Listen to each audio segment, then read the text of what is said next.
बिस्मिल्लाहिर्रहमानिर्रहीम। अस्सलाम वालेकुम डियर स्टूडेंट्स, आप लोग कैसे हैं? मैं उम्मीद करता हूं कि आप लोग सब खैरियत से होंगे। आज हम लोग सेकेंड ईयर केमिस्ट्री के चैप्टर नंबर 7 स्टार्ट करेंगे। चैप्टर नंबर 7 है जी fundamental principle of organic chemistry. इस चैप्टर में हम लोग ऑर्गेनिक केमिस्ट्री के बुनियादी असूल के बारे में डिस्कस करेंगे। अब ऑर्गेनिक कंपाउंड या ऑर्गेनिक केमिस्ट्री के बुनियादी असूल डिस्कस करने से पहले हमें ऑर्गेनिक कंपाउंड्स का पता होना चाहिए भी ऑर्गेनिक कंपाउंड्स क्या होते हैं। इनफैक्ट हमारे पास कंपाउंड जो होते हैं वो दो तरह के होते हैं जी। कंपाउंड्स दो तरह के होते हैं। अब कंपाउंड्स में हमारे पास होते हैं जी ऑर्गेनिक कंपाउंड्स होते हैं और दूसरे होते हैं जी इनऑर्गेनिक कंपाउंड्स। मैंने बताया कि हमारे पास दो किस्म के कंपाउंड्स होते हैं जी, ऑर्गेनिक कंपाउंड्स होते हैं और इनऑर्गेनिक कंपाउंड्स होते हैं। अब ऑर्गेनिक कंपाउंड्स के बारे में हमने बात करनी है तो ऑर्गेनिक कंपाउंड्स एंशिएंट डेज में, इब्तदाई दिनों में लोगों का ये ख्याल था, साइंटिस्ट का ये ख्याल था कि जो ऑर्गेनिक कंपाउंड्स हैं ये जस्ट लिविंग थिंग्स से हासिल होते हैं। ऑर्गेनिक कंपाउंड जो है ये जस्ट लिविंग थिंग्स से हासिल होते हैं। अब लिविंग थिंग में हमारे पास ये लिविंग थिंग से हासिल होते हैं जी। अब उनमें ये दो चीज़ों से हासिल होते हैं जी, प्लांट्स से हासिल होते हैं और उसके बाद एनिमल्स से हासिल होते हैं। अब ये बात जो साइंटिस्ट ने की कि organic compound just living thing से हासिल होते हैं, यानी कि प्लांट से हासिल होते हैं और एनिमल से हासिल होते, ये इसलिए कहा गया क्योंकि साइंटिस्ट इसको तैयार नहीं कर सकते थे ऑर्गेनिक कंपाउंड्स को लेबॉरेटरी में। जब तैयार नहीं कर सकते थे तो इसीलिए उन्होंने कह दिया कि ये जो है लिविंग थिंग से ही हासिल होते हैं, बाकी किसी भी तरीके से इनको सिंथेसाइज नहीं किया जा सकता। अब इनऑर्गेनिक कंपाउंड्स के बारे में क्या ख्याल है जी? इनऑर्गेनिक कंपाउंड्स जो है वो हमारे पास ऐसे कंपाउंड्स हैं जो मिनरल्स से हासिल होते हैं।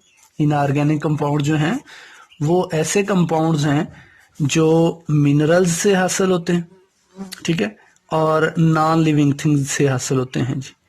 ठीक है जी, नॉन लिविंग थिंग्स से हासिल होते हैं, नॉन लिविंग थिंग्स से हासिल होते हैं और इसके साथ साथ ये मिनरल्स से हासिल होते हैं।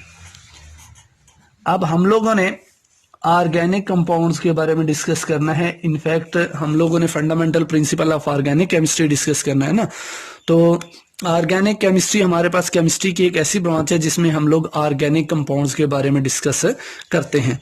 अब ऑर्गेनिक कंपाउंड्स के बारे में ये जो सजेशन थी कि जी ये जस्ट लिविंग थिंग से हासिल होते हैं, ये एक थीरी पेश की गई जिसको कहा जाता है जी वाइटल फोर्स थीरी। इस थ्योरी का नाम क्या है जी? Vital force theory. अब इस थ्योरी के मुताबिक ऑर्गेनिक कंपाउंड जो है वो जस्ट लिविंग थिंग से हासिल होते हैं। ठीक हो गया जी। ऐसी थ्योरी जो हमें ये बताती है कि organic compound just living thing से हासिल होती है, वाइटल फोर्स थ्योरी कहलाती है।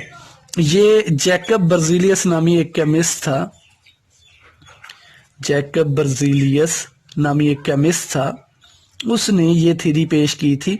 जैकब बर्जीलियस साहब कहते थे कि ऑर्गेनिक कंपाउंड जो है वो जस्ट लिविंग थिंग से हासिल किए जाते हैं। अब इसके कुछ पॉइंट्स हैं हमारे पास वाइटल फोर्स थ्योरी के। अब according to vital force theory के हमारे पास जानदारों के अंदर एक सुपर नेचुरल फोर्स पाई जाती है। क्या चीज पाई जाती है जी? सुपर नेचुरल फोर्स पाई जाती है जिसके तहत जो है वो ऑर्गेनिक कंपाउंड जो है वो लिविंग थिंग्स में प्रोड्यूस होते हैं। ठीक हो गया जी। इसके बाद इसका जो दूसरा पॉइंट है वाइटल फोर्स थ्योरी का वो ये है कि जी हमारे पास जो है organic compound just living things में ही प्रोड्यूस होते हैं। ठीक हो गया जी। Organic compounds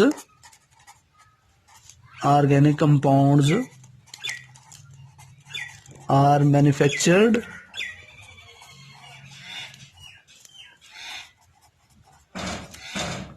only in living things. ठीक हो गया जी। अब इसका तीसरा जो पॉइंट है मेन वो ये है कि आप जो है वो ऑर्गेनिक कंपाउंड्स को इनऑर्गेनिक कंपाउंड से सिंथेसाइज नहीं कर सकते। ठीक हो गया जी, not synthesised from inorganic compounds. तो ये हमारे पास जो है वो तीन इस थ्योरी के पॉइंट्स हैं। पहला पॉइंट है कि जी हमारे पास ऑर्गेनिक कंपाउंड जो है वो जानदार में प्रोड्यूस होते हैं और जानदारों के अंदर एक सुपर नेचुरल फोर्स पाई जाती है जिसके तहत ये ऑर्गेनिक कंपाउंड जो है वो प्रोड्यूस होते हैं। इसके बाद है जी ऑर्गेनिक कंपाउंड जो है जस्ट लिविंग थिंग्स में ही प्रोड्यूस हो सकते हैं, नॉन लिविंग थिंग्स से हासिल नहीं हो सकते। इसके बाद तीसरा जो इसका पॉइंट है वो है ये हमारे पास इनऑर्गेनिक कंपाउंड जो है ये आप ऑर्गेनिक कंपाउंड जो है वो इनऑर्गेनिक कंपाउंड से आप हासिल नहीं कर सकते। इसके बाद हम लोग आगे बात करेंगे। अब जैकब बर्ज़ेलियस ने वाइटल फोर्स थ्योरी पेश की थी। जब ये थ्योरी पेश की गई तो इस पर बहुत सारी तहकीकात हुई। तो फ्रेडरिक वोलर नामी एक केमिस्ट था, फ्रेडरिक वोलर, ये केमिस्ट था। इसने जो है फ्रेडरिक वोहलर, ठीक है जी, फ्रेडरिक वोहलर नामी एक केमिस्ट था। इसने जो है लेबॉर्ट्री में यूरिया तैयार किया था। यूरिया हमारे पास एक ऑर्गेनिक कंपाउंड है। ठीक हो गया जी। अब इसने लेबॉर्ट्री में यूरिया प्रिपेयर करके वाइटल फोर्स थ्योरी को रिजेक्ट कर दिया। ठीक हो गया जी। अब ये वाइटल फोर्स थ्योरी जो है रिजेक्ट होगी। रिजेक्ट किसने की? फ्रेडरिक वोलर ने लेबॉर्ट्री में यूरिया ऑर्गेनिक कंपाउंड तैयार किया। अब ये कैसे तैयार किया? इसने फ्रेडरिक वोलर ने अमोनियम साइनाइड का इस्तेमाल किया, NH4CNO अमोनियम साइनाइड को इस्तेमाल करते हुए इसने लेबॉर्ट्री में यूरिया प्रोड्यूस किया। ठीक है जी। अब यूरिया हमारे पास ऑर्गेनिक कंपाउंड है। यूरिया हमारे पास क्या है जी? ऑर्गेनिक कंपाउंड है। अब हमें कैसे पता चला ये ऑर्गेनिक कंपाउंड है? इनफैक्ट जो हमारे पास मॉडर्न डेफिनेशन है उसके मुताबिक, modern definition of organic compound, उनके मुताबिक तमाम वो कंपाउंड जिनमें कार्बन और हाइड्रोजन पाए जाएं उनको आप ऑर्गेनिक कंपाउंड्स कहते हैं।